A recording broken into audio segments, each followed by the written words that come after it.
Hi friends, welcome back to ఉస్తా kitchen. ఈరోజు వీడియోలో అవిసె గింజలతో కారం పొడి చేసుకుందాము. ఈ అవిసె గింజల వల్ల చాలా హెల్త్ బెనిఫిట్స్ ఉన్నాయి.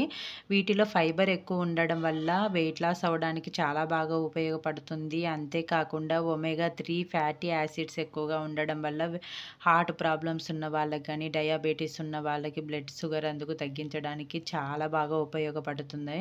తప్పకుండా మనం డైలీ తినే ఆహారంలో 2-3 ముద్దలు, ఫస్ట్ 2-3 ముద్దలు ఇలా ఈ పొడితో తిని చూడండి. మీకే రిజల్ట్ తెలుస్తుంది తినంగా. సో మీరు కూడా తప్పకుండా ట్రై చేయండి. వీడియో లాస్ట్ వరకు చూసి చాలా సింపుల్గా చేసుకోవచ్చు. దీనికోసం ఫస్ట్ ప్యాన్ పెట్టుకొని 1 కప్పు అవిసె గింజలు వేసుకొని డ్రై రోస్ట్ చేసుకోవాలి. లో ఫ్లేమ్లో మాత్రమే చేసుకోవాలి. ఇలా చిటపటలు ఆడేంత వరకు ఫ్రై చేసుకుంటే సరిపోతుంది. మనకు కలర్ కూడా కొంచెం చేంజ్ అవుతుంది కదా. ఈ టైంలో తీసి ఒక పెద్ద ప్లేట్లోకి తీసుకుందాము. ఇలా మనం వేయించుకున్న వాటిని ఇదే ప్లేట్లోకి వేసుకుంటాం కాబట్టి కొంచెం పెద్ద ప్లేట్లోకి వేసుకోవాలి.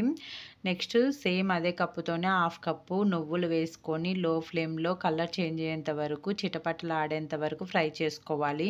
ఇలా చిటపటలు ఆడిన తర్వాత నెక్స్ట్ మనం అవిసె గింజలు వేసాం కదా, సేమ్ అదే ప్లేట్లోనే వేసేసుకోవాలి.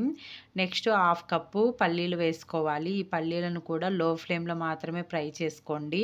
ఇక్కడ మనం అసలు ఈ కారం పొడిలో ఆయిల్ అనేది యూజ్ చేయము, అన్ని డ్రై రోస్ట్ మాత్రమే చేస్తామన్నమాట.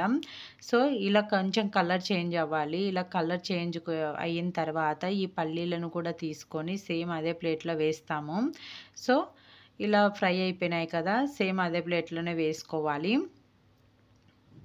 ఇలా వేసుకున్న తర్వాత నెక్స్ట్ సేమ్ అదే ప్యాన్లోనే ఒక 10-12 వరకు ఎండుమిర్చి తుంచుకొని ఇలా డ్రై రోస్ట్ చేసుకోవాలి.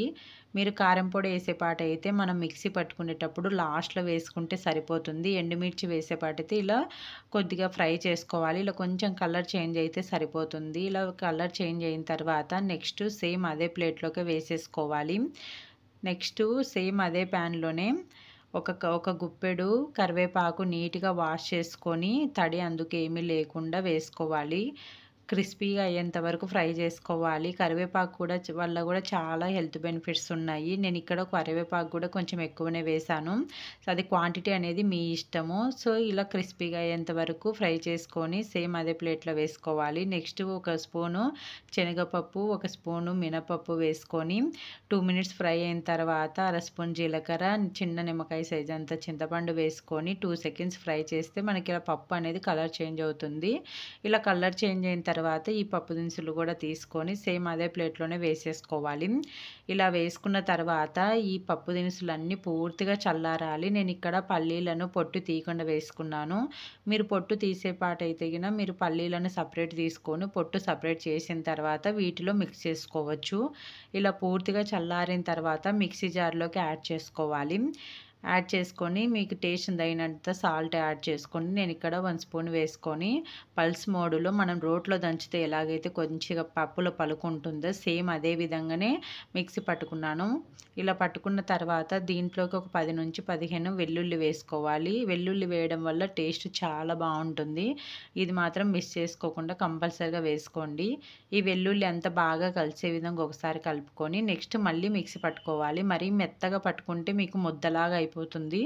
అలా కాకుండా మనం పల్స్ మోడ్లో పట్టుకున్నామంటే మరి సేమ్ మనం రోట్లో దంచినట్లే అక్కడక్కడ పల్లి పలుకనుకు తగులుతూ ఉంటుంది. టేస్ట్ కూడా చాలా బాగుంటుంది. ఇలా పొడిగా ఉంటేనే మనకు టిఫిన్స్లలో, ఇడ్లీలోకి, దోశలోకి అందుకు వేసుకొని తినడానికి అందుకు చాలా బాగుంటుంది. ఈ పొడి అనేది టిఫిన్స్కి బాగుంటుంది, రైస్లో కూడా చాలా బాగుంటుంది, హెల్త్కి హెల్త్ ఉంటుంది, టేస్ట్ కూడా చాలా బాగుంటుంది. మీరు కూడా తప్పకుండా ట్రై చేయండి. ట్రై చేసి రెసిపీ ఎలా వచ్చిందనేది కామెంట్ రూపంలో తెలియచేయండి.